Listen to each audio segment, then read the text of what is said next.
Okay, we're here with Sean E. Boy. Welcome to another episode of the Gritty Hour. Sean E. Boy is a blood relative of mine. He is my nephew, and he's going to be sort of a quasi co-host over the course of this summer coming. So, Sean E. Boy, How we he's doing? he's a teacher in the Bronx, right? That's correct. X marks the Bronx. The boogie. You're winding that up this year? Oh yeah, the countdown is on, T. And you can't wait to become a co-host over the summer while you're in your downtime. Yeah, I'm looking forward to it. I mean, me and you, we always tend to have a good time when we talk. So I'm sure we'll enjoy ourselves this summer. How you enjoying teaching? I love teaching. I'm wrapping up my 16th year, and I still love it. I still enjoy being around the kids, even though sometimes I'm like, do I? What do you teach? I mean, what age range do you teach? I'm 8th grade, 13 or 14-year-olds. I've done that most of my career. I teach English, history. That's public school, right? Basketball. I wear a lot of hats. Yeah, that's a public school in the Bronx. It's right near the. If people know the Bronx, it's right by the Grand Concourse in Jerome. Tracy Towers is a good landmark where I'm at. Yeah, well, that's so I guess that's considered middle school if it's public school. Yeah, PS is middle school, IS is elementary school, and the high schools have names attached to them. Well, your Uncle Tom went to school in the Bronx, but he went to Catholic school. Yeah, Catholic. That's still a thing, believe it or not. People still doing that. People doing it Catholics, yeah. But there's not too many nuns in it anymore in there. All lay teachers, you know. Yeah, I don't believe so. But I've had a few old students who went to Catholic school. All Hallows. Yeah. Down by Yankee Stadium. Yep. Yeah. And I've had a few people go to Cardinal Hayes, which is a still respected school. Yeah. Well, that's a what do you call it? Your tuition's paid for if you get in there. Yeah. You don't have to pay tuition. It's for the uppity ups or the people that actually pay attention in grammar school get to go to Cardinal Hayes. So needless to say, I didn't go to Cardinal Hayes. I wouldn't have gotten in everything. So what else are you going to do for your summer? You got summer coming up. Actually, this weekend is Memorial Day. Yeah, it's actually, by the time this airs, it will be Memorial Day. Yeah, it's pretty wild. This last, obviously for a lot of different people, but for teachers, world got flipped upside down this year, of course, and it's amazing that we've kind of been doing it for over a year now, and people say it's the new normal. That's bullshit. Like it doesn't feel normal. To this day, I'm not like, oh, this is good. This is a good way to do it. So they just announced today that the city's going to reopen the schools full time in September, which I was happy. So what are you doing? Like a quasi Zoom, quasi in person, or what? How's that working? I'm like one of the few teachers in my school that's just in person. I don't do any. I've done like Zoom teaching over the course of the year, but now I'm just full time. Kids in the classroom. Are all the kids back, or some of the parents have reservations about bringing them back? Yes, they opened up an opportunity for the kids to come back in April. We got one kid back, so no one really took it this year. So right now I have 3 different groups. It's like an A day, B day, C day, A day, B day, C day, and I have 5, 6, and 7. Is that as far as you go? What do you mean? A, B, C, D. It's 5 days in the week, no? There's only 3 groups. What are you doing on E day? Eating lunch? Yeah, right. It's music and art. Yeah. So well, good. And you teach. Well, you used to teach social. I remember you used to teach social studies. I don't know if you still do. The last year or 2 I haven't, because I've taken on a new role as like a dean. Wow. So let me put a tie on. Hold it. Yeah. It sounds special. I don't know if it's so special, but it sounds special. Yeah. But yeah, so it's been, listen, teaching's been really good to me. Yeah. So no more Mesopotamia for you. It's all about. So what actually do you teach? And I do more reading comprehension. That type of English. I don't really do. I do writing, but I'm better at teaching reading comprehension. You're part of the Bronx. Is the kids mostly English as a second language, or you teaching them grammar? What are you doing? That's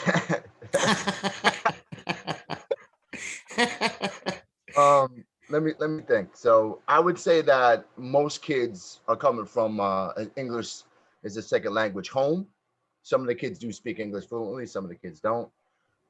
We have English is the second language. It's called now English is it's called the ENL. English is a new language. They keep, DOE, they keep flipping things around for some reason. But yeah, it's predominantly, I would say Spanish, all different types of Spanish countries. And we have the Far East, but not as far as China, like so Bangladesh, Sri Lanka, those type of countries is pretty popular in the area. I am in the Bronx. You definitely get a little section of like Albania and that part of Europe. That's pretty much predominantly the groups that I teach. Talking to parents, most of the parents, English is definitely a second language. So. Hey, have you been to a Met game yet this year? No, I have not been to a Met game yet this year, but you and your brother still have season tickets? We do. This is our 21st year, 20th year, something like that. Wow. Yeah. And how many World Series they have? Zippo. Well, they 24. Well, you went right after 2000. 2002, the year they got if anyone out there is a Met fan, and the year they got Roberto Alomar move on, we're like, yo, we're taking the championship. We won like 60 games that year. Yeah, I know. Yeah, Roberto. Yeah. Yeah. Well, Mets have always been known for getting the guys on the last legs. Yeah. No, it's so and then trade Nolan Ryan before he hits his prime. Get Roberto Alomar when he's ready for batting practice. Trade Tom Seaver for 2 boxes of shoes out his prime. I mean, yeah. That's the best. So this year's been it's been pretty good with the Mets. They have a ton of injuries, so I don't know how this year's going to really pan out. But yeah, well, as because of the culture wars, I haven't really been following the Mets. Yeah, what's your cultural war about it? Why don't you elaborate on that, sir? No, I'm not going to elaborate on that. Well, I'm just boycotting it. I'm boycotting all sports, basically for various reasons. But go ahead. I do miss the Mets. I'm not going to lie, but I like I told a friend of mine, I could tell you the starting lineup of like the 76 Cincinnati Reds, but I can't tell you who the hell's on the Mets this year. I'm sure. Pete Alonso, I know, big tall fella. Yeah, hits a lot of home runs. Yeah, I don't know who else is on there. We're in the gritty hour, and for all the people that do watch this, my uncle right here, he's the reason why I'm a Met fan. So, it's to hear him say that he doesn't really. Don't blame me, you bastard. No, you could thank me for your stress-free August most of the time. Yeah, by that time I'm watching the Jets minicamp. I'm like, all right, all right. Well, but they're doing good this year, I'm told, through the grapevine. They're doing all right. There's like every player right now. There's 6 or 5 of the starting 8 fielders are injured. Mm-hmm. So I could see in the Braves are getting hot. So I know exactly where this is headed. Well, aren't they close to or in first place in the NL East? Yeah, they're 2 games in first.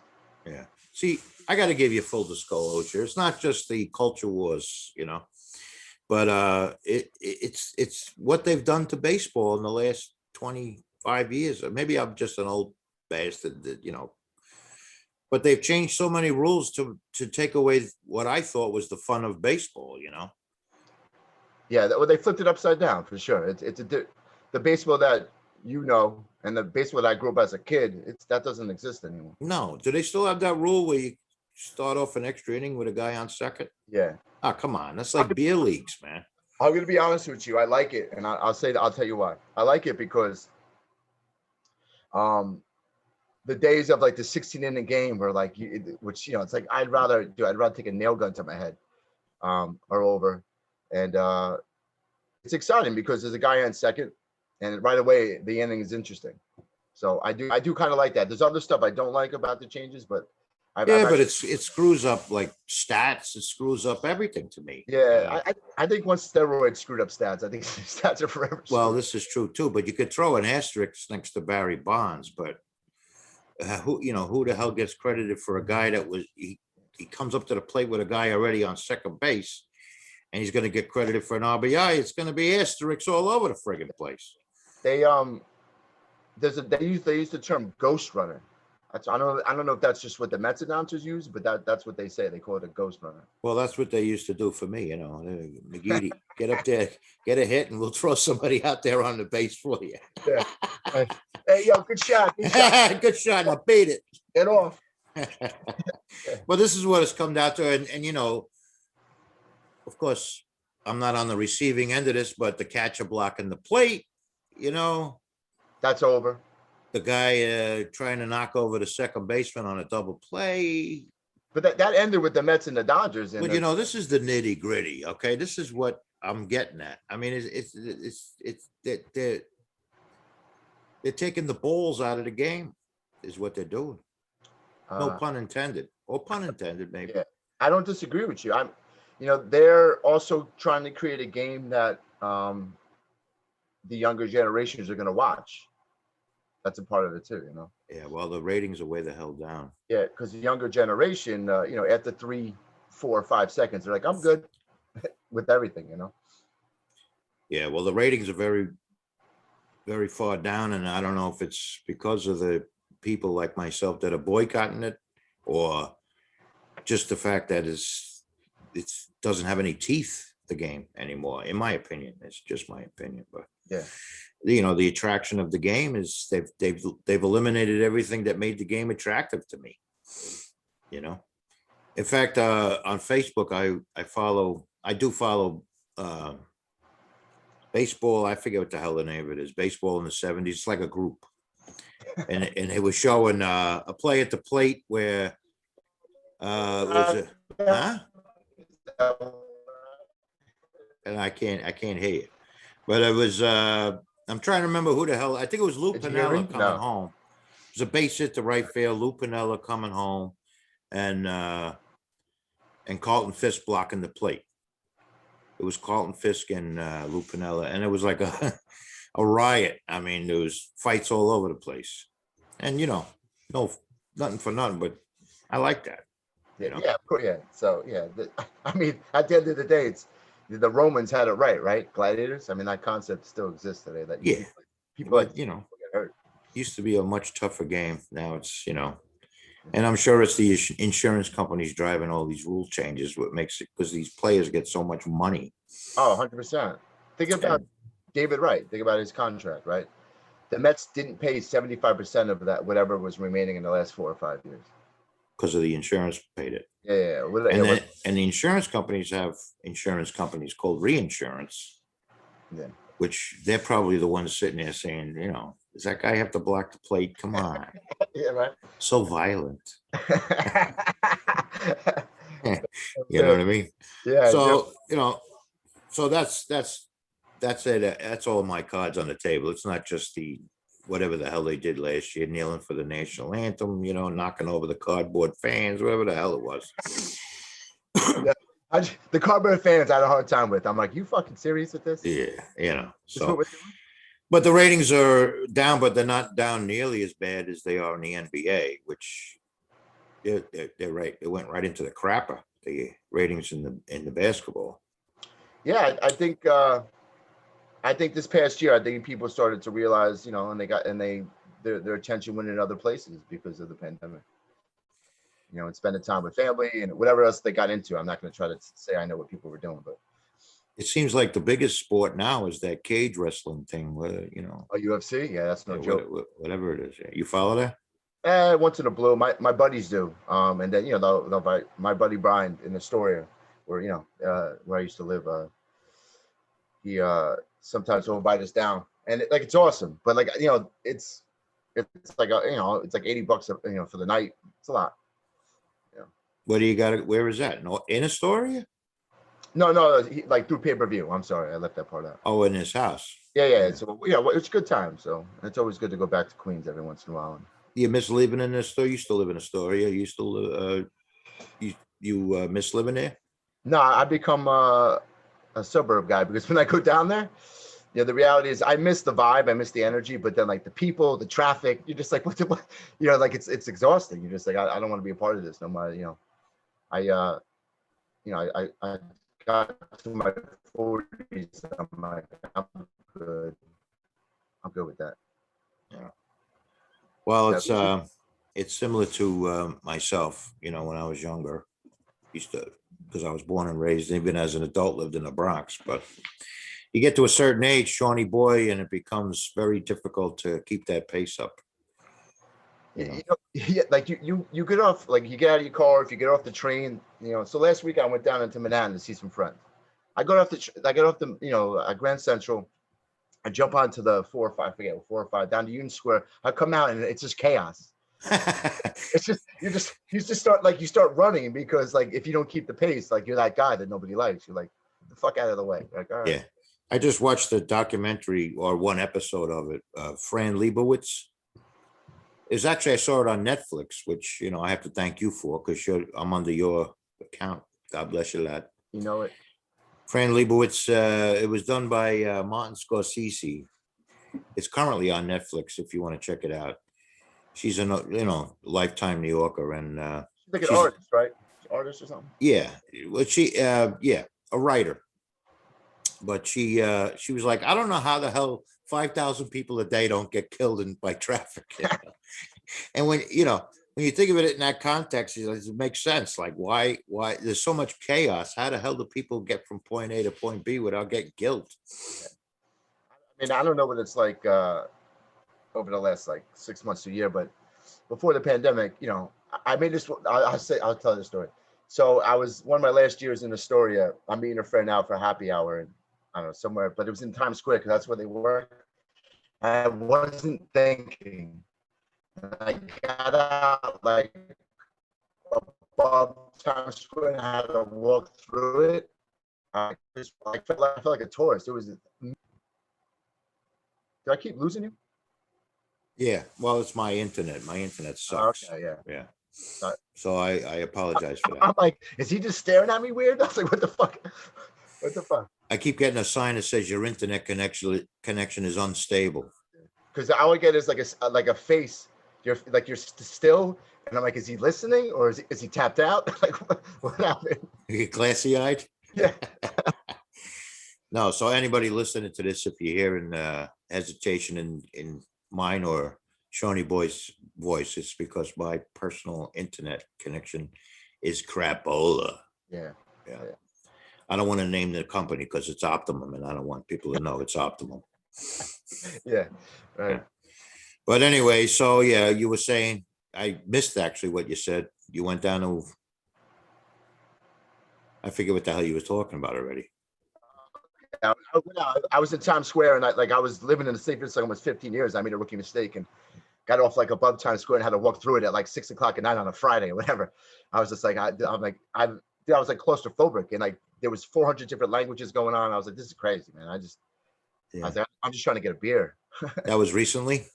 No, that was probably 5-6 years ago. Well, I was going to say, you might have a little respite now with tour, at least European tourism on the kibosh for a little while. Yeah, but I'm sure it'll come back soon. By the end of the summer, it's going to be elbow to elbow again. Yeah, especially Times Square. I don't know why the hell people want to go there.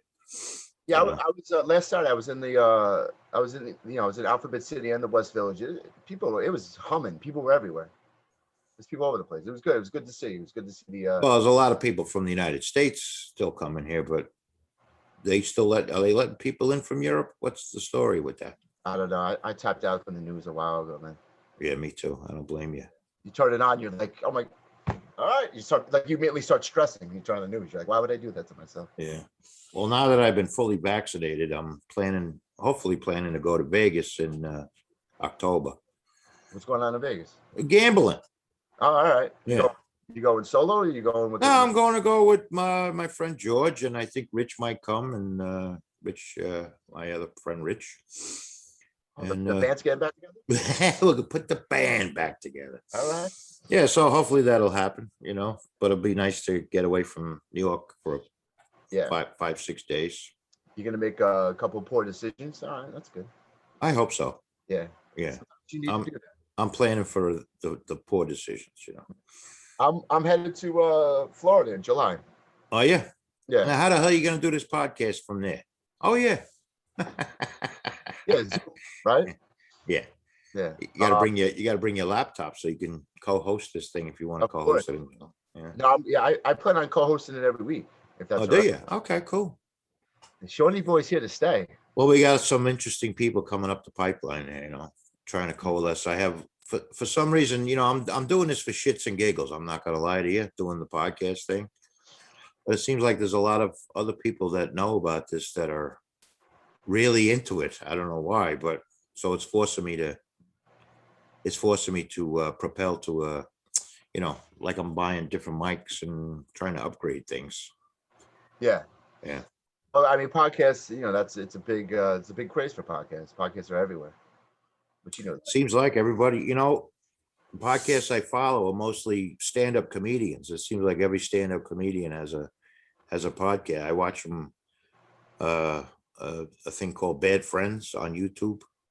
yeah, I'm aware of it. I don't really watch it, I'm aware of it. It's funny as hell, I think, and they each have their own pod. So it's like it's these two guys. One guy's like a Filipino comedian, and one guy's an Irish comedian. So they have this show called Bad Friends, but each of them individually have their own podcasts, And then the Filipino guy has a girlfriend, and they have another podcast. I forget what the name of it is, and then she has one on her own. It's like Yeah. walk around with headphones around in case you plug into something. Hey, how are you? Yeah. Well, after this, I do my own podcast at 7:30. So Oh, okay, yeah. No, I need you to fully focus on this endeavor. oh, I'm in the gritty hour. I'm here. You're in the gritty hour, yeah. Yeah, I would like to tell you if if anyone actually does watch this, my eye, Yeah, what the hell happened to your eye? this is a new wound. John L. Sullivan got a hold of you? I'm over 40 now. 2 weeks ago, I pulled my hamstring. I'm sorry, I don't mean to laugh. No, you please, it's hysterical. So It sounds like a Rodney Dangerfield joke, but go ahead, hit it. yeah, the last 25 minutes of our school day, we take the kids out to socialize because they've been living in a cave for the last year. Hmm. We play kickball, but I just play the outfield, like whatever, just to help out, the kids. And this kid hits this ball, and it's like a windy day, and the wind kind of picks the ball up, and it's like, but it's going backwards, and I'm turning, and like 19-year-old Sean kicked it. I'm like, yo, I'm gonna fucking catch this. So I explode, and my left hammy within 3 steps, I was like, oh, and I literally like had to stop, and I was just like, did I just pull my hamstring playing kickball? And I was like, man, I'm in my 40s. So I've been dealing with that. And then yesterday I was off. I'm a big golf person. And I got a bug in my eye, on the course. And then like with my bare hand, which was dirty and there's pollen everywhere, I'm like, this will be good. This will be good. And I woke up this morning, my eye it was like closed. I was like, oh man. Well, now, when you were a kid, we played a lot of baseball, and I might have told you if you hurt your elbow or something to rub some dirt on it, You did. You said stop being a bitch and put some dirt on it. Right, but I would never tell you to rub dirt in your eyeball. What the hell is that? I don't know, because like when the bug goes in, you just want to get it out. You're just Yeah, like, well, you don't throw dirt in there. no, but I wasn't. Sometimes I just react. Sometimes I don't even think it through. So. You throw a bottle of water in there, maybe, Yeah. but No, I got to the water about 4 minutes later when I realized that's probably too late. And then so the rest of the round, I'm playing golf. I'm like blinking. It was just one of those days. Best round you ever had, right? Yeah, it was a decent round. Yeah, no slicing, no dicing. I'm not a golfer. I don't know. Yeah. My friends all golf, and I don't know what the hell they're talking about, putting and Yeah. Chips, putts. I'm a stickball guy, I'm an Yeah. old school Bronx stickball guy. Different type of game. Golf is the type of thing you either end up like loving it or you're like, I'm good. Mm. It's a tough game. Well, we're in a good stretch of weather, so you've had good golf weather. Oh, it's been amazing. I've been playing left and right, which has been great. Yeah. So when you do retire from teaching, you should take up golf as a whatever. Yeah, something. Senior league champion. No, yeah, I'm sure I'll be in some kind of golf league because I've gotten pretty decent at it. So. Oh yeah. Yeah, I'm decent. Yeah. I mean, people who are really good shooting 70s. That's. I can shoot in 80s. Sometimes 90s. I'm in that area, which is a decent golfer. But that you know, what I do know about golf is 90 on one course could be good, and the same 90 on another course could be crap, right? Oh, absolutely. Yeah, the course plays a huge part in it. And then, you know, I could play the same course 3 different times and shoot like a 95, 82, and an 89. It could just, because that's golf. Golf is the most inconsistent. Um, like some days I'm like, dude, I'm on fire, and other days I'm like, I should quit. I was like, I should quit this game because it's just so like it's such a roller coaster. Yeah, a lot of people do find it very frustrating. Yeah, which you need patience. Yeah. You don't have patience. Yeah, I don't understand why they would continue playing if it's that frustrating, but it's not for me to say. You ever see that Robin Williams stand up when he makes the golf joke? What's the joke? I mean, it's I'm not going to try to imitate Robin Williams, but he explains what it's like to play a hole in golf, and he's like, they have this fucking hole all the way down there, and you got to hit this, and then you got to change the club and hit the second shot, and then you got to fucking putt, and it's this little hole. And he's like, and then you got to do it 18 more fucking times. Yeah. Well, that's why I usually meet people at the 19th hole. I say, let me know when you're done. I'll be over here. Yeah. Well, I used to say I'll be over here watching the Met game on TV, but I'll still be at the 19th hole. Yeah. You got to stand by your principles these days. You can't be watching Met games. Yes, you got to stand for something in this world, man.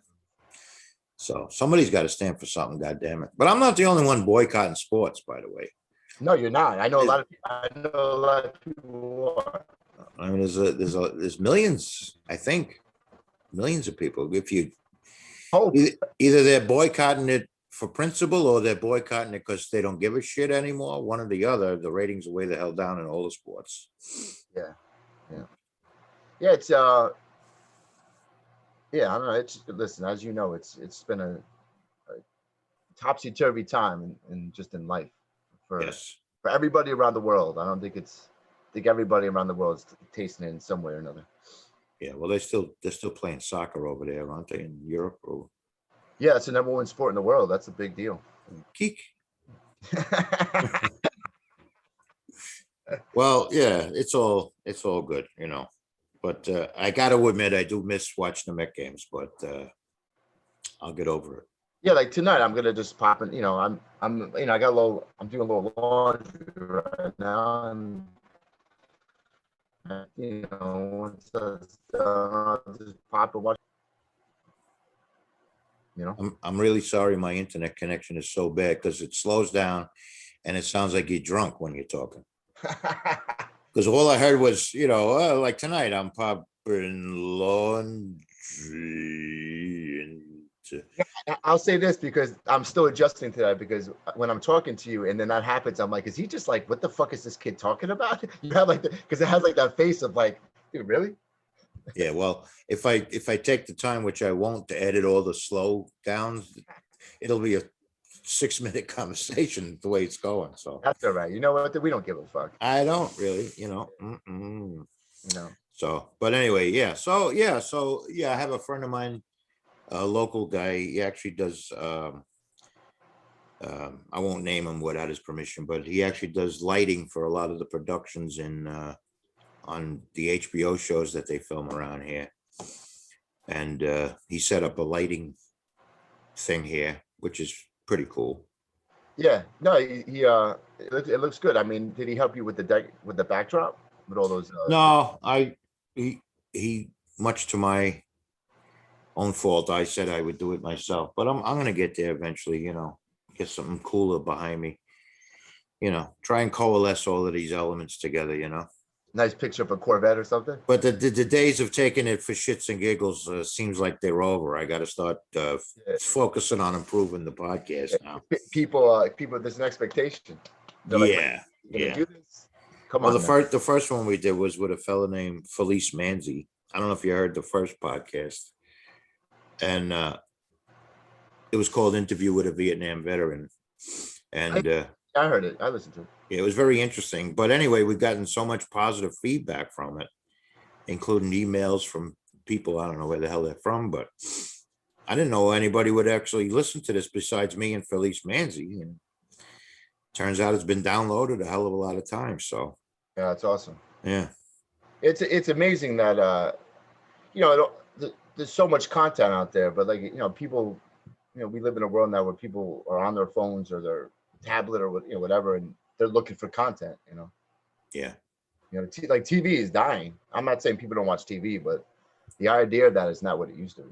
You know, people are more into YouTube and content and etc. yeah. Well, I don't own a TV. I don't have cable at home. Is that a part of your protest stand? No, I never liked cable. It's like seeing a show on the History Channel that was on 12 years ago. I mean, Yeah. and they show it like once a month or something. Just doesn't appeal to me. But I get along. I see so much content on YouTube or Netflix, or I also have Amazon Prime. Watch a movie whenever the hell I want. You know, I haven't watched a commercial. I mean, I have. Should I say this publicly? I have ad blocker on the YouTube, but I haven't watched a commercial in about 3 years. This guy. Why is ad blocker illegal? I don't know. I have it too. Shh, don't tell anyone. No, well, I'm just saying. And when I go to your aunt's house or your mother's house, I watch YouTube over there. They don't have ad blocker. It drives me up the wall. Listen. That's a pay grade that they're not ready for. No, I know, but I mean, I can't stand. I've gotten to the point where I cannot stand to watch a commercial. Yeah. Yeah. So, or listen to one on I can't even listen to the radio in my car anymore. It's so bad. Yeah. You know. Like the radio. I don't even know. Like how like radio even works anymore. Do people even listen to radio? That's still a thing. Somebody must, because I put like a rock and roll station on and they're playing. If I hear "Born to Be Wild" one more time, I might just drive off the road. Or "Magic Carpet Ride" or "Sweet Home Alabama." Yeah, this is a classic rock. But so one thing I do miss about the Bronx is WFUV, Fordham University Radio. Okay. Yeah, college radio stations are the best. Oh, it's really good stuff. They're always the best. Up by you is Vassar. I think Vassar has a station up by you guys. Oh yeah, I don't know if it reaches over to me, but yeah. I don't exactly sit there and peruse the channels either. Yeah. I put the radio on. Half the time I'm putting a CD in there, or I got to figure out how to do the Bluetooth on my phone or something. But and they have commercials up the ass, especially if you're driving during what they call drive time. Or is that what they call it? Drive time, rush hour. Yeah. Oh my gosh. Yeah. We'll be back with the umpteenth Led Zeppelin song, and right after this commercial break. Down. Yeah. I love Zeppelin, but you know what I'm getting at. So. I'll share this story. I'm in like middle school, and I was listening to all that rap, and you used to be like, "What are you doing? What are you doing listening to that rap?" And I put you back on the right road. You introduced me. You're like, "All right, I'm going to play you this song." At the time, I'm like, "All right, whatever." By this, like Leonard Skinner, Freebird, and I'm like, "All right." And I listened to Freebird, and then that whenever I listened to that, maybe a month or two later, that summer, I don't know if you remember these commercials. There used to be like commercials for a group, and it would be like a box set, buy the CD box set of this group, and they would play like whatever, like 4 or 5 songs like commercial. And I heard Led Zeppelin. I was like, "Who is this group?" And I heard the riff, the da da da da. And that literally, from Freebird to that, changed to pretty much the trajectory of my life. Well, that's good. Yeah, music can change your life, Shoni. 100%. Like the people I hung out with, because in high school you're hanging out with people who like the same types of music, the same, like you're not like if you don't listen to hip hop, you're probably not listening to, probably not hanging out with the hip hop crew. Yeah. Well, when you first entered adulthood, you started getting into Pearl Jam. Yeah, I've seen them 40, 50 times. I don't even know. Great band. Eddie Vedder is a great vocalist, or is a great vocalist. I don't really like them too much anymore. I don't like the new stuff they're putting out. I mean, listen, they're on like album number 10 or 11. I can't expect them to be in the same band. It's not really something I'm not into. So Yeah, I missed that whole thing with you sounded drunk again. Your uh internet connection is unstable. I'm sorry, folks, whoever's listening to this. are you so are they gonna be like, is the if any like one person listens to it, are they gonna hear me, or is it all gonna be like drunk sound? I have a feeling they're going to hear what I'm hearing in my headphones, which is well, it'll be part of the charm, Shawnee boy. How'd it go with Shawnee Boy? Oh. Yeah, he was stewed. His eye was all fucked up, man. What's wrong with this guy? Yeah. So Pearl Jam. Now, I like Pearl Jam myself. I understand what you're saying about their new stuff, but there was this band called Creed, which I think was they started out or they still are a Christian band.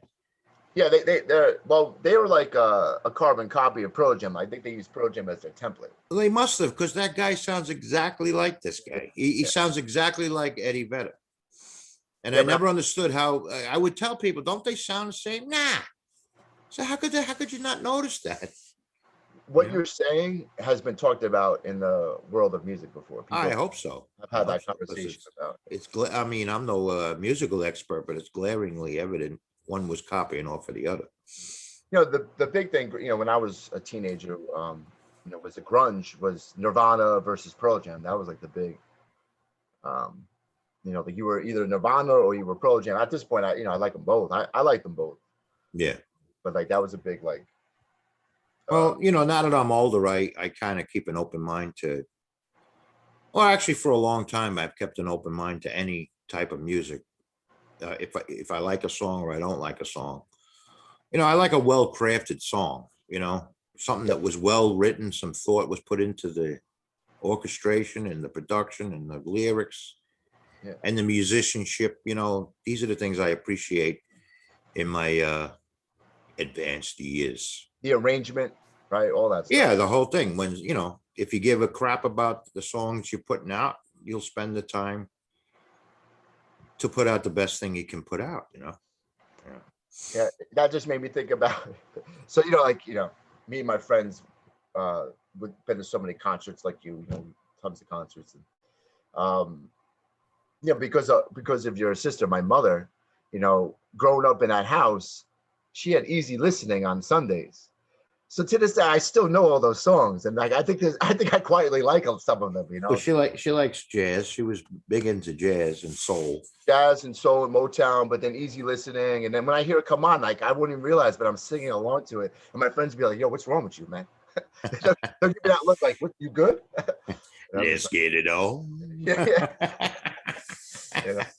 So, Yeah. Well, no, but she, we all had, I think, good taste in music, all my brothers and sisters, and we tried to pass it on to you bastards, as you were coming up. But yeah, so yeah. Yeah, but when you're 22, no, go ahead. I'm sorry. No, hit it. You're 22. No, You I don't said want to when hear you're- P.A. Bo Bryson. I know. Yeah, when you're 22 and like you're singing easy listening songs, your friends are, you know how your friends are. Yeah. They give you a hard time. So, but yeah, no, you guys, you, my aunt, your sister, my mom, you guys are played a big part in the music I listen to for sure. Yeah, well, I know when you're 22 and you're big in Pearl Jam, you're not gonna rush out and buy a Luther Vandross album. I understand. But I like them. Yeah. That's what I'm trying to get at. Well, this is the thing. You try and expand your musical, like life. You try to expand your horizons as you go along. Yeah. So you keep an open mind even to rap, or Can you do rap? Can you handle a rap song? You want me to give you a rap? You want me to spit out something for you? Can I do rap? What the hell are you talking about? Can you listen to it? Yeah, it depends, Yeah. And I'm not willing to divulge what I listen to rap wise. Fresh Prince of Bel Air doesn't count, right? Yeah, I was gonna say Coolio, so I guess I am willing to. Yeah. No, it depends. It goes back to what I was saying about the song construction and is it a quality song? Yeah. Because as Mr. J.M. McCarthy, who will be soon to be a guest on here, will tell you, rap is just poetry, and poetry was born out of an oral tradition. Before people were writing poetry down, they were rapping it out. You know? Absolutely. So, but if I'm not, I don't like the replication. I don't like sampling. I don't like the replication of the beats and things like that. I like to hear a real drummer. I like to hear a real bass player, and sometimes I can't tell the difference with the state of the technology available today. But I like to know that's wood hitting the snare drum, and there's a human being playing the bass and the keyboards. If I Yeah, had to nail it, if I had to crunch it all down into one thing, that would be it. You know, I got you. so You want it real. You want yeah, it organic sound. I got it. yeah, and rap tends to be a lot of computer generated sounds and sampling, and just if you're into that, that's fine. But I gravitate more to the natural sound of things. Yeah. There's I'm sure you've heard them, but Rage Against the Machine. I was a big fan of them.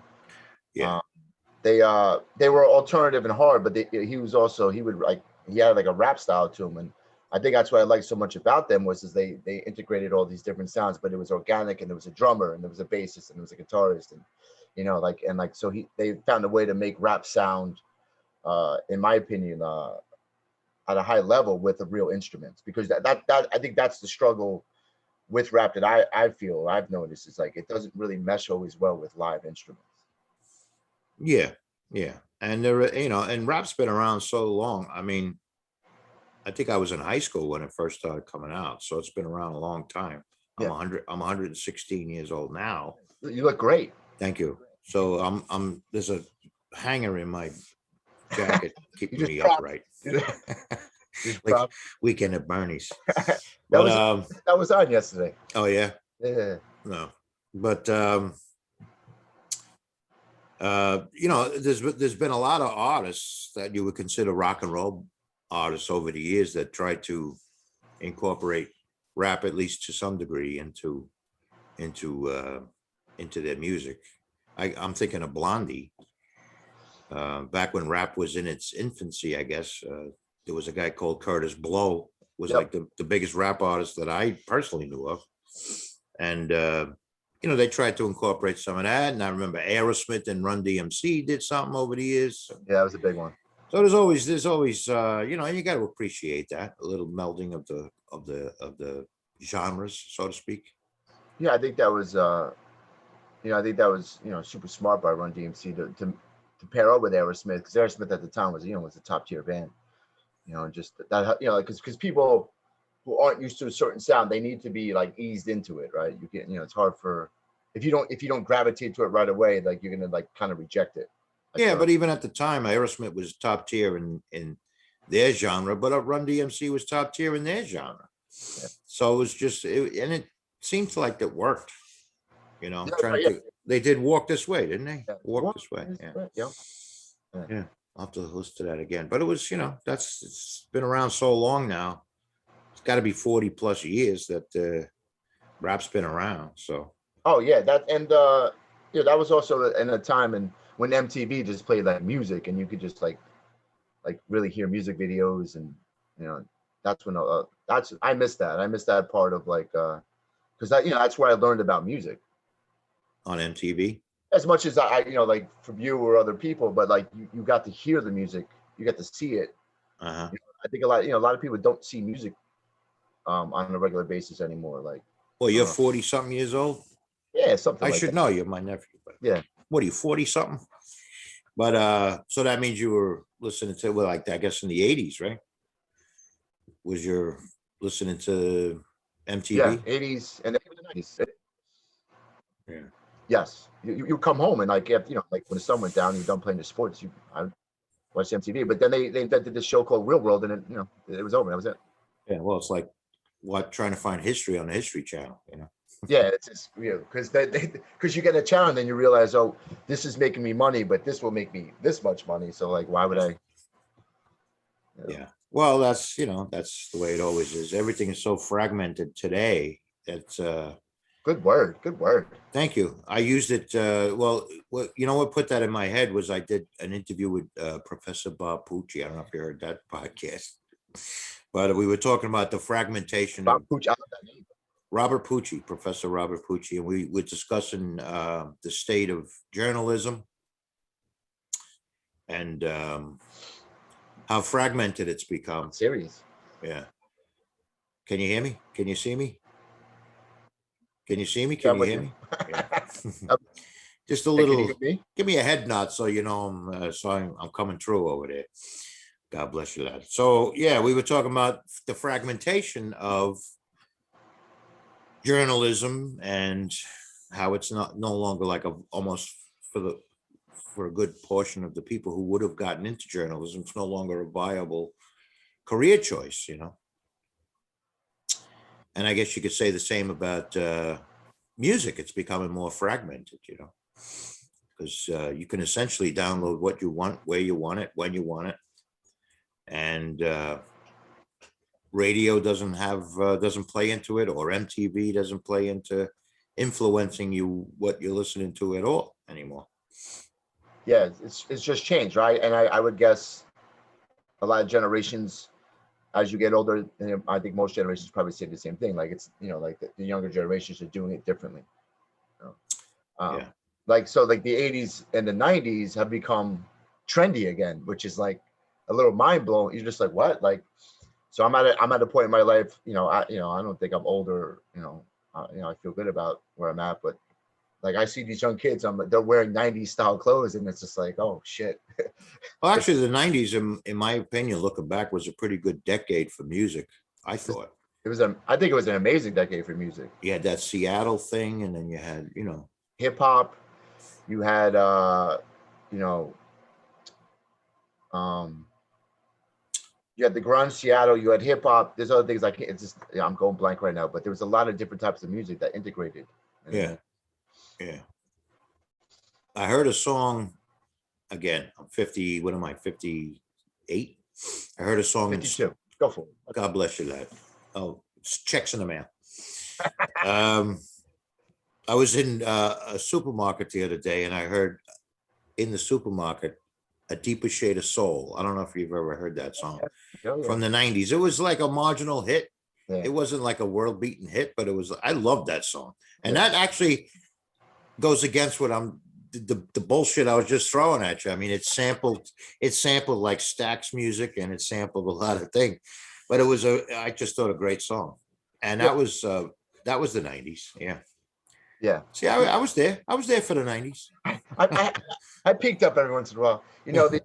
I'll say this. With music, at the end of the day, if it's a good song and you like it, you like it. Like because people say like, what do you like? I'm like, oh, I have my genres or like my specifics, but like I can listen to easy listening. I can listen to classical. I can listen to off the wall shit. If it sounds good, I'm like, oh, it's a good song. Yeah. Like I that's guess the point I'm really trying to make is like you could start a musical wave, like new wave, say, or reggae, or things get hot and people jump on that wagon. It's harder to do that today because of the fragmentation. Like you can't go on MTV and listen to what they want you to think is the number one song or whatever. yeah, that's kind of what you like. And YouTube has become the MTV, right? I'm not saying that they're similar, but like people go to YouTube to find out, or SoundCloud or Spotify. Sure, I've heard a lot of great new music on YouTube. Yeah, Yeah, and it's in that sense, it's more democratic, so to speak. You know. yeah, which is I think it's a lot easier to get your name out there. Well, doesn't I that kid think that today, what's that kid's name? in the sense of like, Sorry, this is bad internet. It's a I don't bad internet. Yeah. I, you faded in, you faded out, but you came right back in. But I Oh, said, I think it's a lot easier to. I mean, I shouldn't say use the word easy, but to get your name out there, I think you have a lot more options today. Like when you were in the '80s and '90s, it was MTV and the radio, and that was kind of it. Like you just had a very yeah, small area to kind of put yourself out there. yeah. It's funny. As you know, I own an antique center Do you? here in Millbrook, and we have a record section. Okay, and it's a big room, and there's a ton of records. But a lot of and we sell a ton of them. We sell like 25, 30 albums a week, which pretty good for our standards. And a lot of them are being bought by young kids, and I mean young, like teenagers, early 20s, but they're buying the crap that I listened to when I was their age. Like the Stones. Yeah, they're buying the Beatles, the Stones, Zeppelin, Grateful Dead, those kind of albums. And I know the reason is because when albums were being phased out by the record companies in place of CDs, after a while, a lot of record companies didn't even for the major artists, didn't come out with albums. Mhm. I'm not even sure that they probably are now coming out with albums, because albums are back in vogue now. In fact, I heard the other day the number one Christmas present, or in the top 10 Christmas presents this past Christmas, was record players. Yeah, they're back. They are. I got one 2 years ago for Christmas, a record player. Oh, so you're ahead of the curve. Yeah. But no, a couple of my friends, they're like, they invested in like these nicer turntables, and they got good speakers, and they said, a record, the quality of a record, on a song on a record, you're going to hear so much more than you do on Right. a download or a CD. Or Right. But what I wanted to say was there's this huge gap of however many years that was, when record companies no longer produce albums and instead produce CDs. I think for a while it was CDs and cassettes or whatever the hell it was. They weren't coming out with albums anymore. There's this huge gap of music that came out that aren't on albums. And now that albums are back in vogue, there's also the same gap that you can't find, Deepest Shade of Soul on a record. Maybe you can, I don't know. But yeah.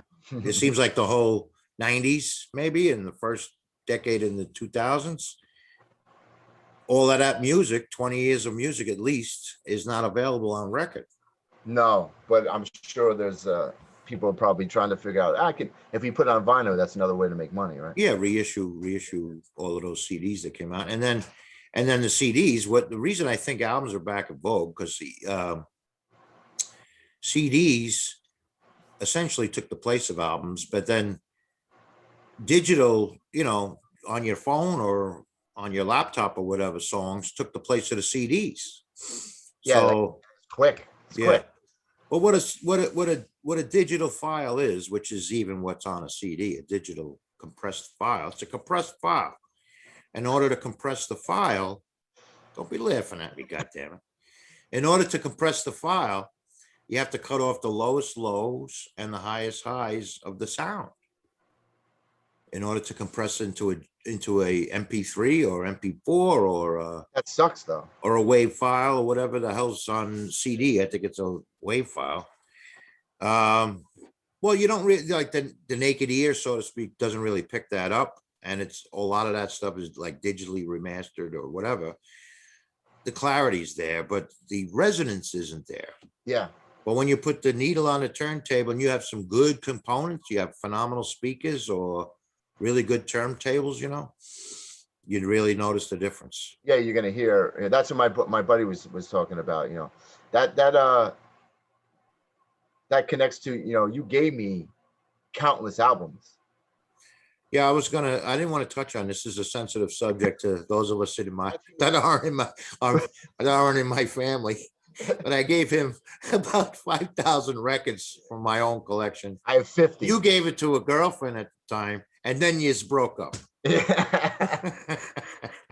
I shouldn't have gave you the records until you got married. Oops. I do have about 50 from that collection now. And Ooh.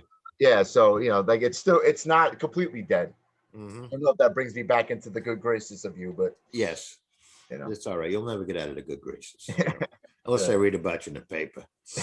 But then I won't know you. Yeah. Isn't that your nephew? Nah. Not my nephew. Does he have the same last name? No, it ain't mine. Yeah. Yeah, but no, that's all right. But yeah, so that's my hypothesis on why records are back in vogue. It's all about the sound. And I would, and I would also say like the Led Zeppelins and the Stones and the Beatles. I think that's just Now, this may be a little biased, but I think that's timeless music, and I think that's why it always keeps being bought, because Well, it's sure. just good fucking music. Yeah. You know, Well, at the end of yeah. the day, like you put on Led Zeppelin 2, you're doing all right. Like it's a Yeah. good album. Well, technically, like the Beatles, before my time, they broke up. I was like 7 years old when they broke up. Whatever. Be upset about it? No, but my point is, it's timeless. So when I was coming up as a teenager and early 20s, the Beatles were prominent. Yeah. And Yeah. yeah. I mean, they're Paul McCartney. Am I saying it right? McCartney or McCarthy? McCartney. McCartney. Yeah. You know, he makes a phone call today. Tomorrow he's selling out whatever the fuck arena he wants to sell out. You know. Yeah. Doesn't matter. Well, yeah. It's yeah. But that the body of work that they did when they were together, it's just timeless. Yeah. Now, I mean, okay. go ahead. No, It sounded like you leaned back. I thought it was going to be something important. got a point. And now, Drop the hammer. Yeah. I'm actually not a Beatles. This is my thinking. I'm like, I don't like the Beatles, right? In my mind. Now they have so many, you know, I don't know, they have, 50, 60 monster hits, probably, whatever they have.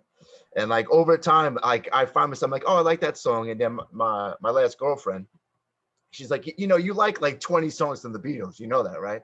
I'm like, yeah, you think? She's like, yeah. I'm like, oh, I guess I do like the Beatles, but like I think at 18, sometimes you're like, fuck, like everyone likes the Beatles. I ain't gonna like the Beatles. That's gonna be the band that I'm not gonna like. I'm gonna prove everybody wrong. Yes. But they just have good music, so it's hard. Well, some people just don't like them, period, you know. Yeah, but they changed the game. Your Uncle Stephen hated the Beatles, or didn't hate the Beatles, but never really liked the Beatles. He liked the Stones. Yeah. So apparently, you know, when I was coming up, there was a big rift between people who like rock and roll and people who like disco. Okay, when I was in high school, that was a big thing. That was the 70s, right? Yeah.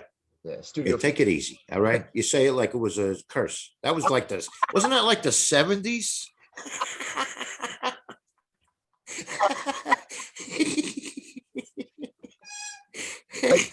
Oh, 70s. Wasn't that like the 70s? Was it black and white, or what the hell was going on back then? But anyway,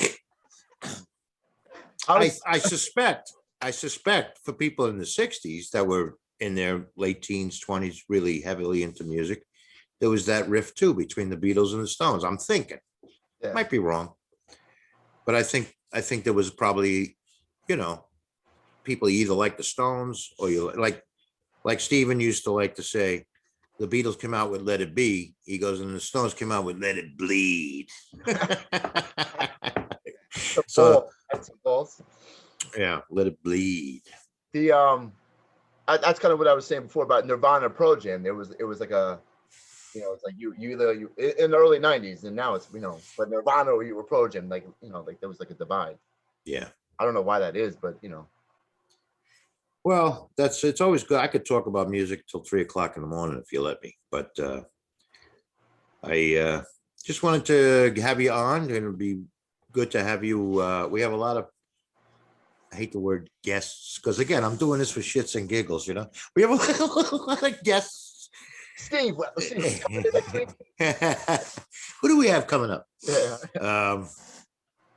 But no, we have a lot of interesting people that'll be on our future podcast, and it'll be good to have you as a co-host for these people. Absolutely. I the one thing I do know is that I don't think me and you have a loss of words. No. Yeah, no. so. No. It's almost like we've known each other a long time. I'll say this ever, you know, he's probably he's my closest uncle. You know, he's been I know he's gonna be like, all right, enough already, but who are you talking to? Whoever's listening. You know? Oh, you're talking to me in the third person? Yeah. You're talking to me about me in the third person. You know, I grew up with I call him T. So if you ever hear me say T, I'm referencing him. But I grew up with him closely my whole life. So yeah, you played a big part in my life, man. Absolutely. And vice versa, my friend. Yeah. But we'll have some interesting conversations in the future. And I appreciate you coming by today. We'll talk, you know, maybe I'll sneak a Met game in so I know what the hell I'm talking about. You know, find out who's Alonso's at first.